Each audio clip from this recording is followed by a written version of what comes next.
Hello friends, today we discuss about a breakout stock. How to trade a breakout stock.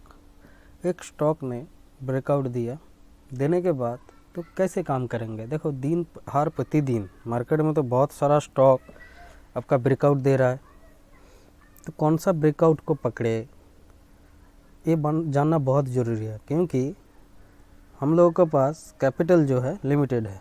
मान लो आपका पास 5 लाख का capital है या 2 लाख या 3 लाख जो भी है आपका कैपिटल है, तो उस हिसाब से आपने डिसाइड किया कि हर स्टॉक में 50,000 की 1 लाख या 30,000 करके डालेंगे। तो मैक्सिमम आप 6-7 या 10 स्टॉक तक आप जाएंगे, एक पोजीशन आपको चलेगा कि हम मान लो इस महीने से स्टार्ट किया हूँ, तो इस महीने से मैंने 2 स्टॉक में ब्रेकआउट स्टॉक में पैसा डालेंगे।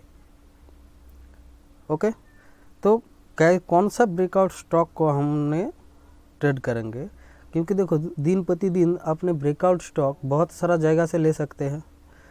बहुत सारा यूट्यूबर आपको प्रोवाइड करेगा, मैं भी बहुत सारा स्टॉक देता हूँ। ऊपर से आप इधर से उधर से कहीं से भी आपको एक स्टॉक ब्रेकआउट स्टॉक का आइडिया मिला है।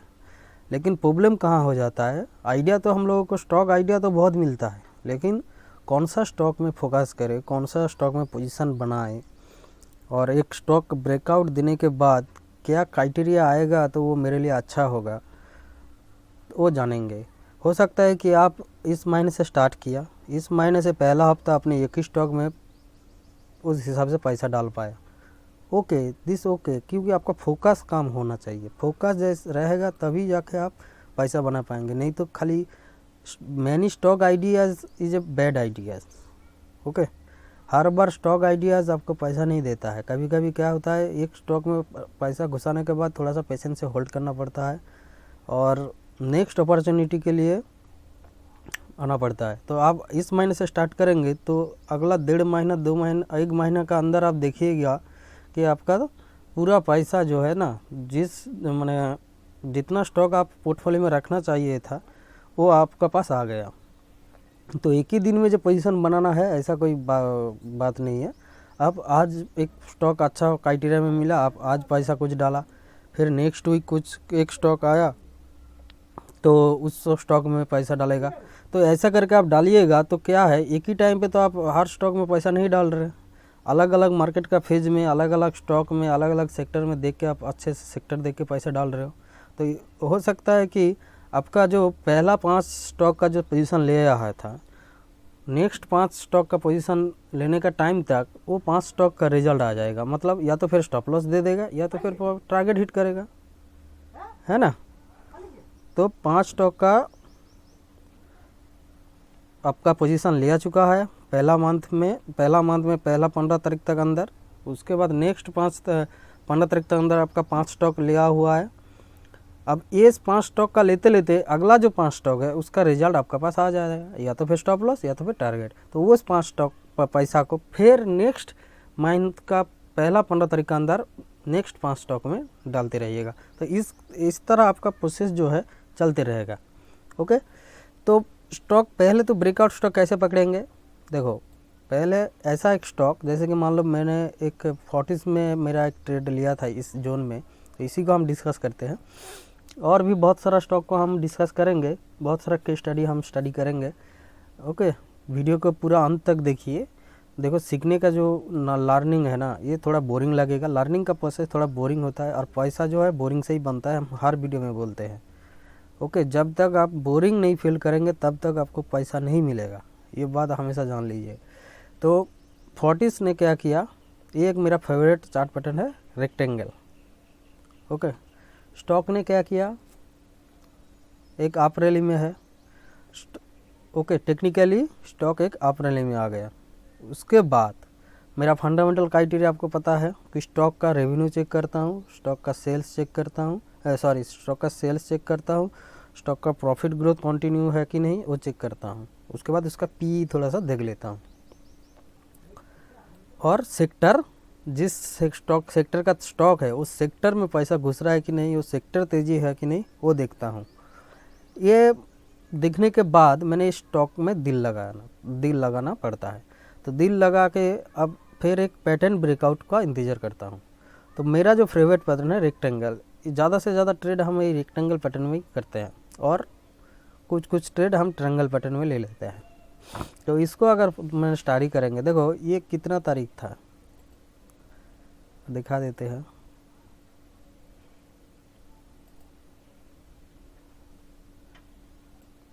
ये जो कैंडल है ये था आपका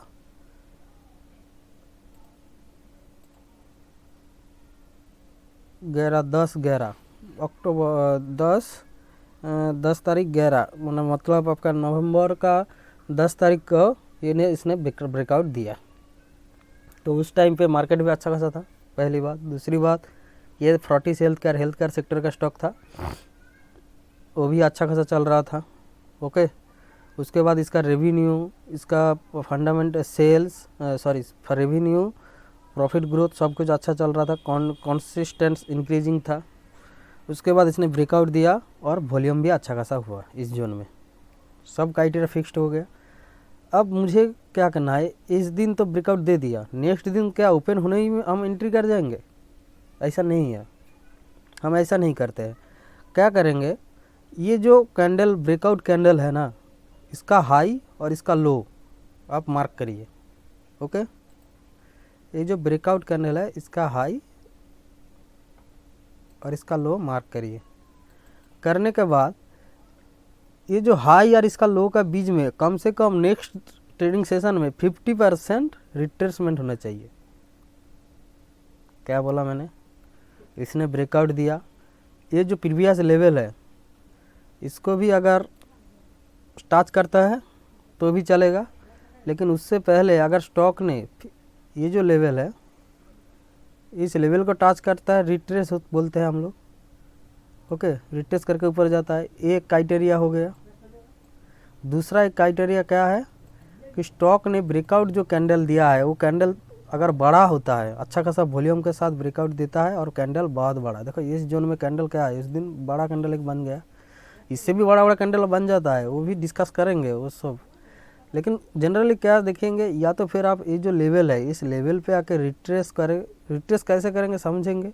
देखो जब भी ये लेवल पे आएगा ना, प्राइस एक रेंज बना देगा, ज़्यादा मूवमेंट नहीं करेगा, वॉल्यूम भी डाउन हो जाएगा। मतलब जब मार्केट गिरने लगे, मतलब ब्रेकआउट देने के बाद जब मार्केट रिटर्न कर रहा है प्राइस, तब देखिएगा कि वॉल्यूम में पार्टिसिपेशन आपको नहीं दिखेगा, वॉल्यूम में पार्टिसिपेशन आपको नहीं दिखेगा। देखो ब्रेकआउट देने के टाइम पे वॉल्यूम देखो चढ़ रहा था, जब भी फिर रिट्रेसमेंट करने लगा वॉल्यूम देखो गिरने लगा। मतलब क्या है, मार्केट को अभी नीचे जाने का किसी का इंटरेस्ट नहीं है, ज़्यादा पार्टी इंटरेस्ट नहीं है। ओके, उसके बाद ये देखो रिजेक्शन कैंडल है, ये क्या है, इस रिजेक्शन करने के बाद जैसे ही इसका हाई ब्रेक करेगा, इसका नीचे एसएल लेके आप ले सकते हो, ये हो गया रिट्रेसमेंट। दूसरा जो टाइप है, कभी कभी और एक टाइप है, कभी कभी क्या मिलेगा कि ये जो बड़ा कैंडल दे दिया, इसका 50% तक नेक्स्ट दिन या प्रीवियस ट्रेडिंग में, इसका बाद जो ट्रेडिंग सेशन आएगा तो इसका इस कैंडल का 50% तक रिट्रेसमेंट होना चाहिए। प्राइस को इस कैंडल का 50% तक रिट्रेसमेंट होना चाहिए। हो गया, फिर इसका या तो फिर बड़ा कैंडल होगा तो इस कैंडल का लो, या तो फिर इसका छोटा उसका प्रीवियस कैंडल का लो एसएल लेके आप एंट्री कर सकते हैं और आपका टारगेट पूरा हो जाएगा। फिर ये ट्रेड लेने के बाद ऐसा जब क्राइटेरिया मीट होगा तभी आप ट्रेड करिएगा। ब्रेकआउट देने के बाद स्टॉक का फंडामेंटल थोड़ा चेक किया, स्टॉक का सेक्टर चेक किया, उसके बाद उसका वॉल्यूम चेक कर लिया, उसके बाद उसका प्राइस थोड़ा सा करेक्ट होने का इंतज़ार करिएगा। क्योंकि कभी कभी देखा गया है किसी का स्टॉक बड़ा कैंडल देके ब्रेकआउट दे दिया, अच्छा खासा वॉल्यूम तो आ गया, लेकिन क्या है, जब भी अच्छा खासा बाई वॉल्यूम आता है ना, तभी किसी उस स्टॉक में अगर किसी का सेलिंग करना, किसी के पास बड़ा स्टेक है वो सेल करना चाहेगा, तो उसके लिए परफेक्ट जगह कहाँ पे है, कौन सा जगह में होगा? जनरली लॉजिक के हिसाब से देखा जाएगा जहाँ बायर ज़्यादा आएगा तो उसको लिक्विडिटी मिल गया, तभी ना वो बड़ा क्वांटिटी चिपकाने में उसका आसान होगा। सेम लॉजिक में अगर किसी ब्रेक हो रहा है, किसी डाउन साइड में जा रहा है तो ज़्यादा सेलर आ गया, तो अगर किसी को लेना है तो उसके लिए परफेक्ट जगह कहाँ है?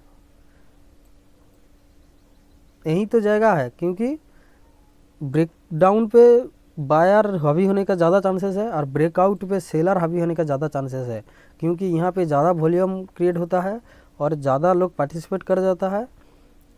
तो अगर यहाँ पे इतना बड़ा बायर आ गया दिखा है, तो किसी सेलर जो स्टॉक को बेचना चाहेगा, जिसके पास बहुत सारा स्टेक है, वो क्या उसके लिए परफेक्ट जोन क्या होगा? यही होगा ना, क्योंकि यहाँ पे ज़्यादा बायर आ गया ना, तो उसको सेलिंग करने में मज़ा आएगा, क्योंकि सेलिंग उसको तभी हो पाएगा अगर मार्केट में ज़्यादा बायर हावी होगा तो।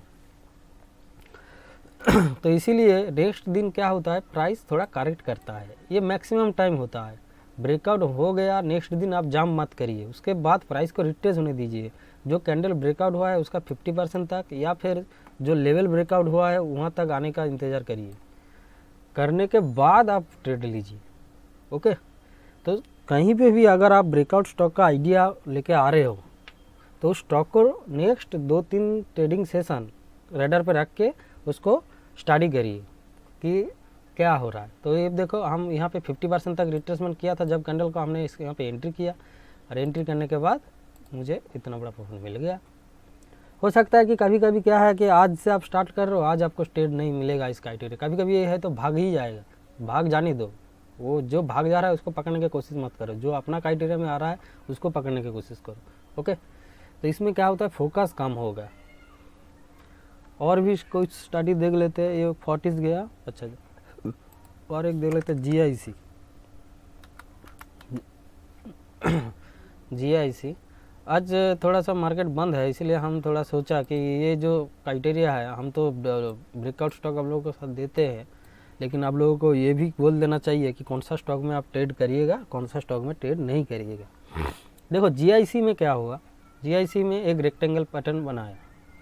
ओके, प्राइस ने आप रैली में है, अच्छा खासा आप रैली में हो जाने के बाद प्राइस ने एक कंसोलिडेशन किया।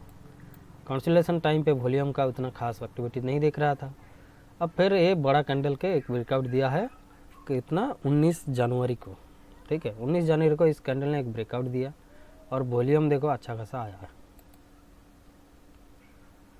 तो अब क्या करेंगे, क्या इस लेवल को ब्रेकआउट दे दिया, देने के बाद यहाँ पे देखो वॉल्यूम आ गया। उसके बाद क्या करेंगे, जैसे ही ब्रेकआउट हुआ वॉल्यूम भी आ गया, तुरंत ही हम क्या करेंगे, स्टॉक का सेक्टर देखेंगे, स्टॉक का सेल्स देखेंगे, स्टॉक का प्रॉफिट ग्रोथ देखेंगे, PE चेक करेंगे, देख के स्टॉक का एक जजमेंट बना लेंगे कि हाँ ये स्टॉक एक मोमेंटम रैली दे सकता है। अब मोमेंटम तो रैली देगा बात है, लेकिन परफेक्ट प्राइस में भी तो आपको एंट्री होना चाहिए। ब्रेकआउट देने के बाद देखो, जैसे ही ब्रेकआउट दिया बायर आ गया और तुरंत ही सेलर भी आ गया, क्योंकि सेलर को चिपकाएंगे, पोजीशन चिपकाना है तो इसी जोन में चिपकाना है, क्योंकि इसी जोन में ज़्यादा बायर है, मार्केट में लिक्विडिटी भी ज़्यादा है, तो इसीलिए सेलिंग करने में उसका मज़ा आएगा, उसको दिक्कत नहीं होगा। लेकिन नेक्स्ट ट्रेडिंग सेशन क्या हुआ, देखो प्राइस इसका 50% तक रिट्रेस कर गया, वाह, या इस लेवल तक रिट्रेस कर गया। ओके, तो जैसे ही इस 50% तक रिट्रेस हो गया तो हमने पोजीशन बनाया, 50% लेवल पे इसका पोजीशन बनाया। ओके, पोजीशन बनाने के बाद अब देखो, जैसे ही 50% रिट्रेस करेगा तब से ही पोजीशन बना लेना चाहिए। ये यहाँ पे आके फिर नीचे गिर रहा है, फिर आके ये बुल कैंडल बनाने दो, ऐसा थ्योरी हम नहीं देखते हैं। हम ज़्यादा से ज़्यादा क्या करते हैं, 50% रिट्रेसमेंट कर लेता है प्राइस, या फिर इस लेवल का आसपास कुछ आ जाता है तो हम लोग ट्रेड मार देते हैं। और इसका बड़ा कैंडल है ये, तो इसका नीचे हम SL रखेंगे। अगर यहाँ से यहाँ तक देखो, ये जो लो है यहाँ तक ज़्यादा डिफरेंस नहीं है, तो आप सेफ प्ले के लिए यहाँ पे रख सकते हैं।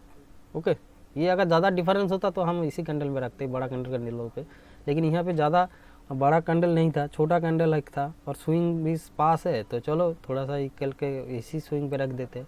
और अभी इसका यहाँ पे हमारा अभी तक ट्रेड चल रहा है।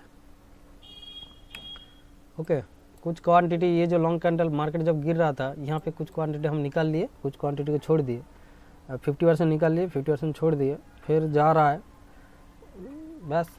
ओके, तो 50% का कुछ प्रॉफिट बुक हो गया, बाकी 50% को छोड़ दिया था क्योंकि मार्केट गिर रहा था।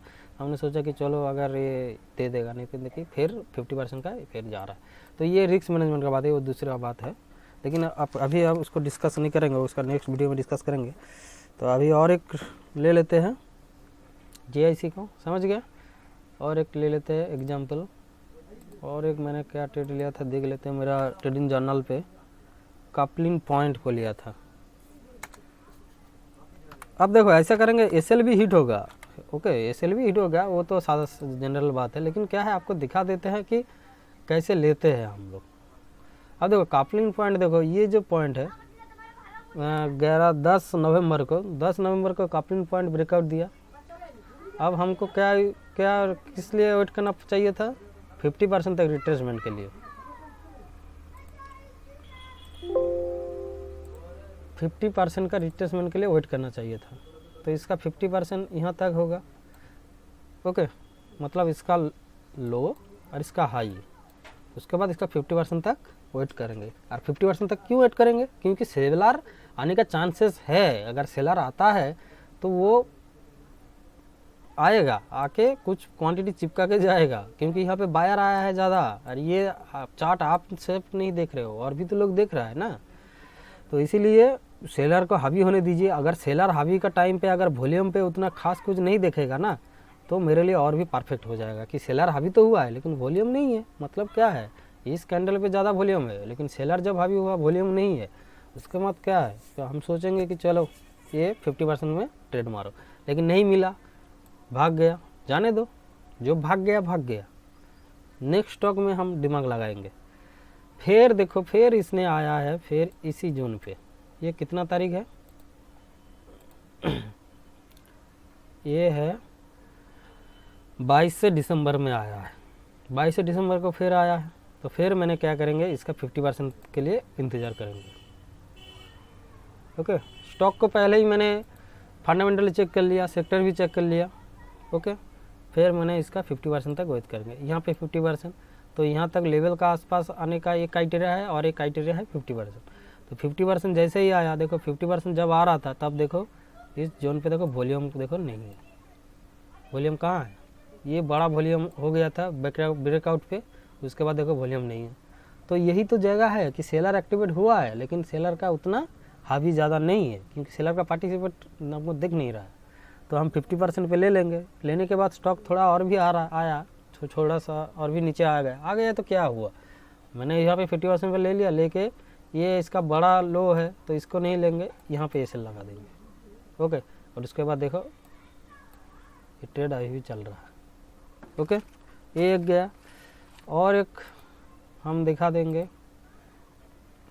अब ऐसा करके देखो, आपको मैं गारंटी देता हूँ, आप ऐसा करके ट्रेड लीजिए।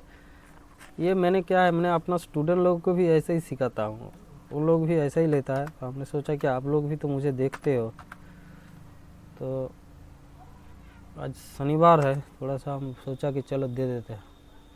अच्छा, CYENT सीएंट पे लिया था।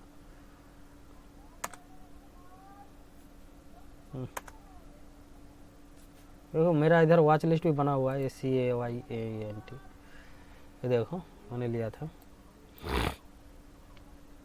पहले मैंने एक अटेम्प्ट यहाँ पे मारा था। ये देखो वॉल्यूम भी अच्छा खासा था, और CYENT IT सेक्टर उस टाइम पे बहुत बुलिश था। CYENट ऑल टाइम हाई बनाते हुए अच्छा खासा देखो रेवेन्यू दे रहा था। आपको वो भी दिखा देते हैं। देखो मैं रेवेन्यू, मेरा जो टेम्पलेट हो तो आप लोग देखते हो, हर वीडियो पे हम शेयर करके रखते हैं, कुछ छुपाता नहीं है हम। CYINT सीएंट लिमिटेड, इसका देखो रेवेन्यू, देखो प्रॉफिट ग्रोथ, देखो 2023 के बाद रेवेन्यू प्रॉफिट ग्रोथ कितना अच्छा जा रहा है। पी भी अच्छा खासा है। पी थोड़ा महंगा था, लेकिन फिर भी मैंने अटेम्प्ट मारा है, क्योंकि इसका अच्छा खासा सेल्स ग्रोथ देख के और सेक्टर का अच्छा खासा देख के। तो जाने दो। तो यहाँ पे ब्रेकआउट दिया, वॉल्यूम भी अच्छा खासा हुआ।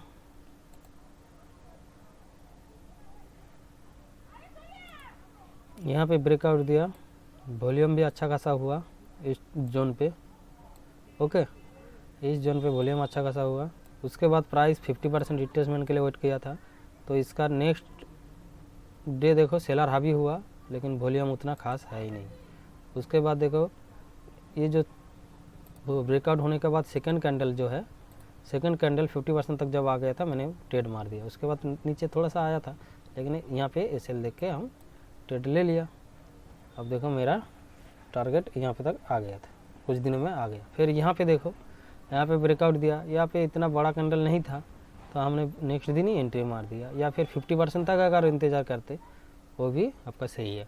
और रिट्रेसमेंट जो ट्रेड लेता है वो एक क्राइटेरिया है, मेरा क्राइटेरिया 50% है, और कोई कभी कभी हम रिट्रेसमेंट के लेते हैं। ये देखो रिट्रेसमेंट, उसके बाद नहीं। ओके, तो 50% भी ले सकते हो और रिट्रेसमेंट भी ले सकते हो। रिट्रेसमेंट में क्या होता है, जब मार्केट तेज़ी में ज़्यादा रहता है ना तब भी पैसा देता है, लेकिन ये 50% का क्राइटेरिया हमको ज़्यादा अच्छा लगता है, क्योंकि रिट्रेसमेंट देने के टाइम पे बहुत टाइम के बाद कब तक आएगा तब तक और भी बहुत सारा स्टॉक आ जाता है। लेकिन ये जो 50% का थ्योरी है ये अगला 2-3 ट्रेडिंग सेशन में ही आ जाता है। ओके, CIOINT हो गया।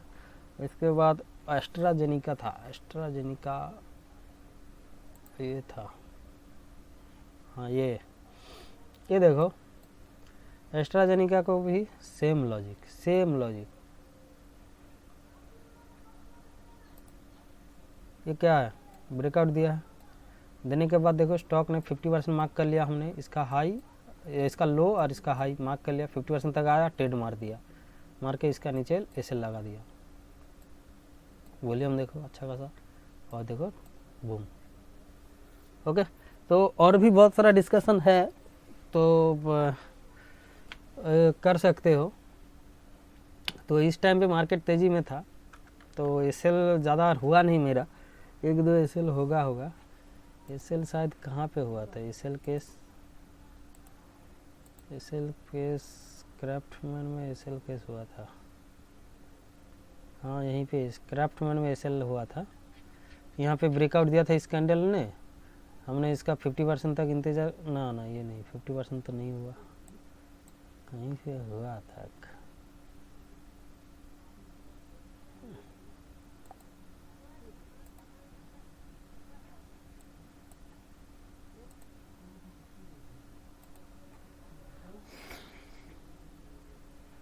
अब देखो जब भी देखिएगा ना अच्छा खासा, बहुत हम आपको दिखा दिए और भी दिखा देते हैं, रुको ना।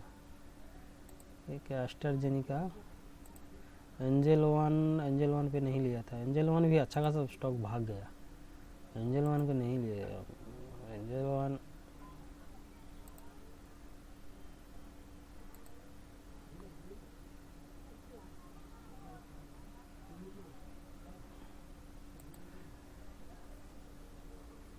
ये एक है एक्साइड इंडस्ट्री, इसको देखो लिया था, ये भी देखो 50% थ्योरी यहाँ पे आया नहीं, लेकिन क्या है भाग गया, जाने दो, क्या है, इसको नहीं लिया था। ये रिट्रेसमेंट फिर किसने पकड़ा होगा इसको, ये रिट्रेसमेंट थ्योरी है। ओके, रिट्रेसमेंट टाइम पे भी आप वॉल्यूम को देखिएगा, कि बाइंग वॉल्यूम को देखिएगा, जब भी मार्केट में ग्रीन कैंडल बन रहा है उस टाइम पे उसका वॉल्यूम देखिएगा, और जब मार्केट में रेड कैंडल बन रहा है उस टाइम पे वॉल्यूम देखिएगा, तब जाकर आपको समझ में आ जाएगा जो जो पीरियड है, इस पीरियड में सेलर हावी है या आपका बायर हावी है। वॉल्यूम क्या है, सेकेंड मोस्ट डाटा बोला जाता है,